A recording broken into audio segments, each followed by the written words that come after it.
오늘의 주인공 성민군입니다. 법대 2학년인데요. 요즘은 코로나19로 집에서 온라인 강의를 듣고 있습니다. 아빠랑 같이 계단에서 굴러서 머리를 다치면서 이제 손도 같이 다치고 다리도 다치고. 태어난 지 일주일 만에 사고로 뇌병변 장애를 갖게 됐습니다. 한 손은 아예 쓰지 못했고 다른 아이들처럼 걷지도 못했죠.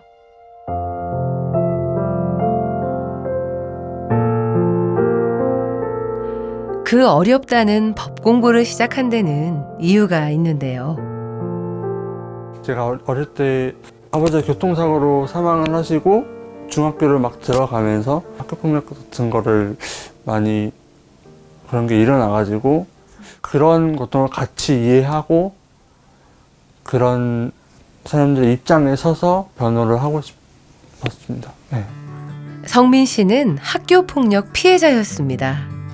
가해자에 대한 처벌은 제대로 이루어지지 않았죠. 그래서 약자를 돕는 변호사가 되기로 했습니다. 법대 합격하고 정말 기뻤다는데요. 공부를 하면서 걱정이 생겼습니다. 지체장애를 갖고 있는 상황에서 그런 변호사에 대해서 신뢰를 할까? 거기에 대해서 가장 큰 고민이죠. 지체장애를 겪고 있는 변호사분들, 그분들을 뵙고 같이 그 고민들을 나누고 그런 해결점을 찾고 싶어요. 성민군에게 도움을 줄 멘토를 찾아 나선 제작진.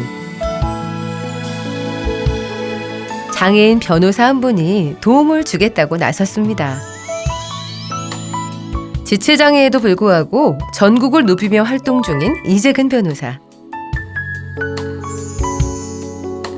함께 만나보기로 했는데요. 변호사님들 여러분 계시잖아. 네. 특별히 나를 찾아온 이유가 있어?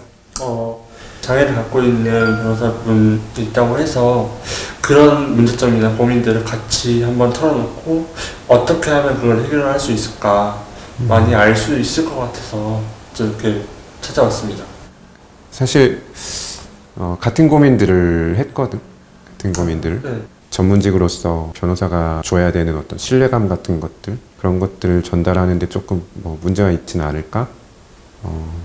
이런 걱정들을 했었지. 내가 나는 네일레인들을 너무 잘 도와주고 있어 라는 부분에 대해서 스스로 자신 있게 대답할 수 있으면은, 그러면은 앞에 성민이가 걱정하던 그런 문제들이 크게 문제가 되지 않을 거야.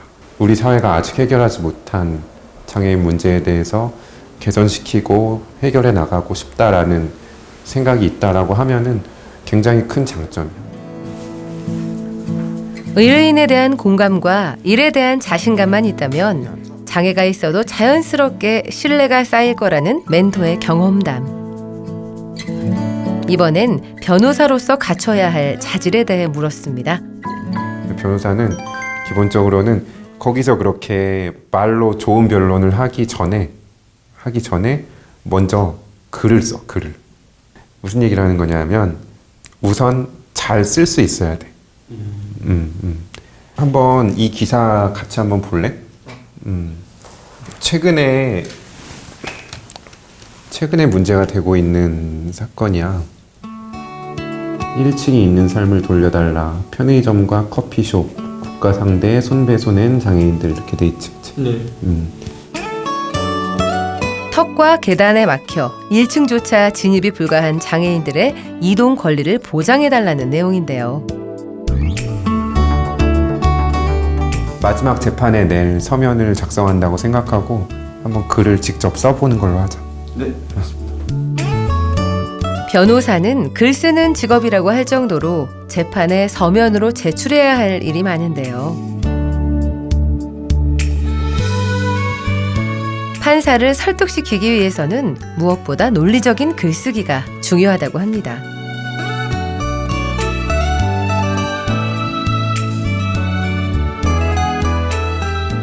다 작성했습니다. 한번 같이 볼까? 네. 고생했어. 서면 작성은 처음인데 잘 썼을까요? 대부분의 모든 사람들은 생활에 지장을 주지 않는 것에서는 별일이 아니라는 생각을 많이 하고는 합니다. 모두가 누려야 하는 권리이고 이를 위해서는 문제의 당사자뿐만 아니라 우리 모두가 관심을 가지고 국가 또한 같이 고민하여 해결책을 찾아 관련 법안을 입법 개정을 거치게 됩니다. 내가 그냥 뭐 농담으로 하는 이야기가 아니라 뭐 이대로 바로 법정으로 가서 최종 변론 내용으로 쓰기에도 뭐 부족함이 없는 것 같아. 굉장히 잘하네 소민이가. 좀 짧게 맺었는데. 변호사로서 꼭 필요한 자질 중 하나인 글쓰기에 소질이 있다는 긍정적인 평가. 덧붙여 보완할 점도 꼼꼼히 지적해줍니다. 이런 이제 비문들 그 중에 하나라고 볼 것입니다라고 한다거나 그 중에 하나라고 할 수 있을 것입니다 라고 한다거나 여기 국민의 기본권으로서 마땅히 보장되어야 된다라는 내용하고 국가가 입법 의무를 다해야 된다라는 내용이 한 문장 안에 이렇게 들어있어서 호소력이 조금 희석되는 그 문제점은 있는 것 같아요. 그래서 문장을 조금 짧게 나눠서 각각의 주장을 조금 더 강조하는 걸로 구성하면은 더 힘 있는 글이 될 거예요. 자, 먹자. 바쁜 업무 탓에 변호사들은 점심을 간단히 도시락으로 때우는 일이 많다죠. 잠시 쉬어가는 중에도 글을 잘 쓰기 위한 조건을 일러줍니다. 인문학적인 소양이나 혹은 뭐 사회에 대한 어떤 통찰력 이런 것들을 계속 유지하기 위해서 노력을 해야 돼. 그것들이 다 이제 그 변호사의 어떤 변호 능력으로 다 나타나는 거거든. 이제 인문학적인 소양이나 판단력을 키우는 일도 소홀히 해서는 안 되겠네요. 방법으로 일을 하고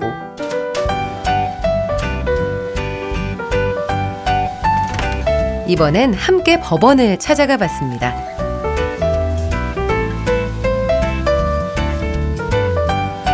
먼저 재판에 임하는 마음가짐과 태도에 대해 배워보는데요. 변호사 이렇게만 재판을 하는 게 아니고 사건이 유리하냐 불리하냐랑 상관없이 변호사는 항상 당당함을 유지해야 되고 상대방 변호사에 대해서도 예의를 지키고 상대방 변호사가 나쁜 사람은 아니거든. 서로 입장이 다른 것일 뿐이니까 좋은 톤과 좋은 매너를 유지하면서 당당하게 변론할 수 있으면은 좋은 변론 할 수 있을 거야. 당당하고 매너 있는 변호사로 이 자리에 서게 될 날이 오겠죠. 그날을 기대하며 예행 연습 한번 해볼까요? 조금 신선하게 좀 강하게 어필하고 싶으면은 서서 말씀드리는 것도 괜찮아. 떨리는 마음을 다잡고 차분하게 변론을 시작합니다. 그러나 전동 휠체어를 타는 장애를 가진 사람들에게는 그 건물상의 그 턱 문제를 가장 큰 고민을 겪고 불편한 생활을 겪고 있습니다. 자유롭고 편안한 생활을 위해서 개선을 해야 될 필요가 있다고 생각합니다. 이상 변론을 마치겠습니다. 많이 떨리는 되게 그 재판에 본인이 굉장히 깊이 몰입해 있어서 재판에 대한 어떤 상황에도 대처할 수 있는 그런 정도로 준비가 돼 있으면은 변론할 때 조금 덜 떨려. 공감 능력과 표현력, 통찰력, 법률 지식 등 변호사가 되려면 갖춰야 할 게 참 많죠. 가장 중요한 건 목표에 대한 간절함, 절실함이 아닐까요? 멘토가 든든한 지원군이 되어줄 겁니다.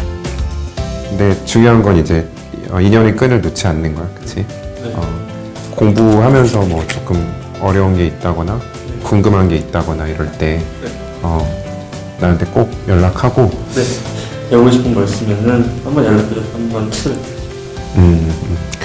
몇 년 후가 될까요? 한 6, 7년 후부터는 이제 같은 변호사로서 좋은 일들을 같이 나누는 그런 사이가 되면은 참 좋겠습니다. 그런 어려움을 어떻게 극복을 해야 될지, 어떻게 또 하면 또 쉽게 공부하는지 오늘 통해서 좀 많이 알 수 있었던 것 같아요. 오늘 좋은 날이 될 것 같아요.